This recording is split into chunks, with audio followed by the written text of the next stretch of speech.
सर्व 18 उमेदवार निवडून द्या, मी तुम्हाला सगळं द्यायला तयार आहे। तुम्ही तिथं काट मारली तर मी पण काट मारणार। मत देणं तुमच्या हातात आहे आणि निधी देणं माझ्या हातात आहे। मग बघा काय करायचं, असं वक्तव्य, असं वादग्रस्त वक्तव्य बारामतीमध्ये अजित पवार यांनी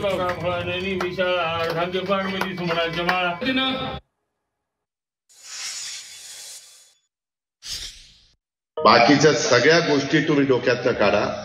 अजिबात तुम्ही मला 18च्या 18 उमेदवार निवडून दिले ना, मी तुम्हाला सांगितलेलं सगळं द्यायला तयार आहे। पण तुम्ही तिथं काट मारली का मी पण काट मारणार। तुमच्या हातात मत द्यायचंय, माझ्या हातात निधी द्यायचंय। बघा काय ते।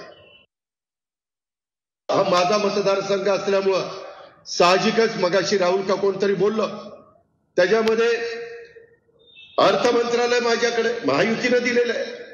परंतु वाटप करत असताना जसं पंगत बसल्यानंतर तो वाढपी ओळखीचा असल्यानंतर बरं वाटतं, तसं आज वाढपी तुमच्या समोर उभा आहे।